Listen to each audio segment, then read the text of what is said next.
Last week here in Washington, two key panels, one in the House and one in the Senate, voted to add tighter sanctions against companies that sell refined petroleum products to Iran. All of this involves the effort to rein in that country's nuclear program.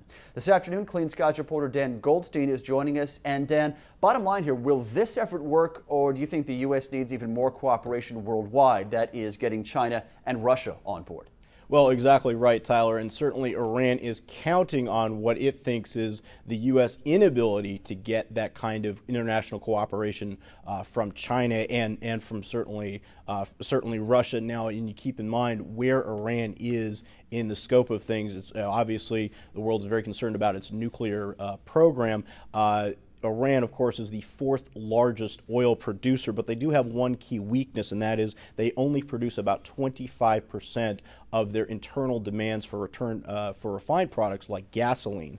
And as we saw last week in Congress, many of members of Congress are picking up on that, and we looked at that earlier, and clearly they believe that if they act against what they think is Iran's weakness, certainly the ability to bring them to the table, negotiating table, as a result, others in the world are likely to follow. While President Obama continues to court the Iranian regime diplomatically over its nuclear plans, Congress isn't waiting. Last month saw key House and Senate committees approve legislation that prohibits anyone in the U.S. from doing business with U.S. firms if they sell gas to Iran. I believe the Senate should do its part by providing the administration all the tools it needs to put pressure on the Iranian regime. Iran's leaders need to know that if they decide to renege on their commitments, as has been done in the past, the United States is prepared to impose a series of tough sanctions. But while there's bipartisan congressional support for tougher gasoline sanctions, the Obama administration, at least publicly, is still cool to them. Iran imports about a third of its gasoline, and so far China and Russia have refused to go along with the U.S. in cutting off the regime's gas.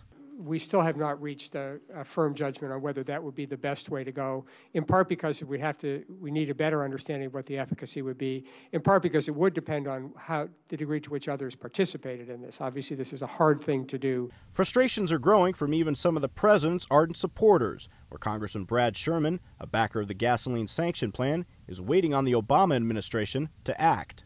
For us to be effective, we have to do two things. One is amend the Iran Sanctions Act to add that refined petroleum to it.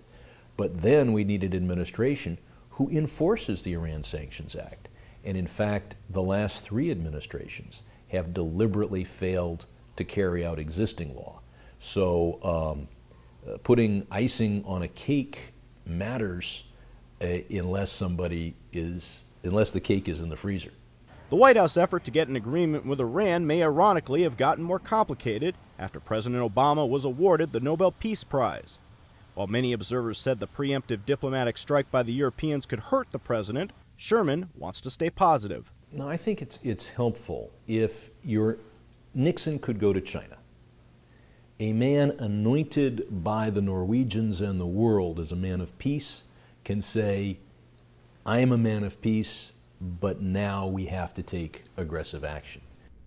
Now, Tyler, for those gasoline sanctions to work, the U.S. might also have to lean on some of its allies and not just China and Russia. Take a look at this. Iran gets more than $2.8 billion, about 3/4 of its gasoline, from the United Arab Emirates. That means basically if the Obama administration wants to put pressure on Iran, it might have to lean on the UAE, which is one of its biggest trading partners. And obviously the UAE, as we've looked at, the UAE is in the midst of a big nuclear deal with the United States, and you can bet Congress is looking at that as well. But the bottom line is basically the Obama administration knows that the longer it waits, the more likely Israel could act militarily. Tyler.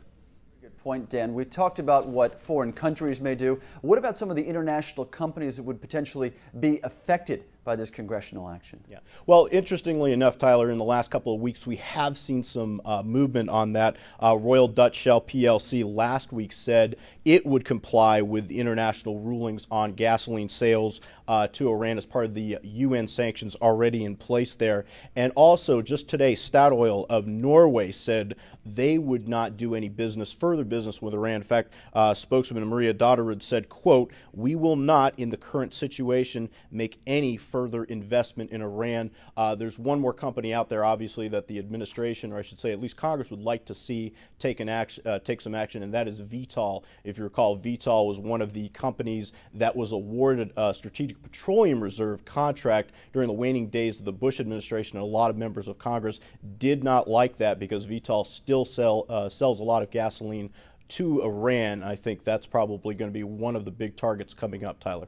And all of this on the week that marks the 30th anniversary of the takeover of the U.S. Embassy in Tehran. Dan Goldstein, thank you for that insightful report.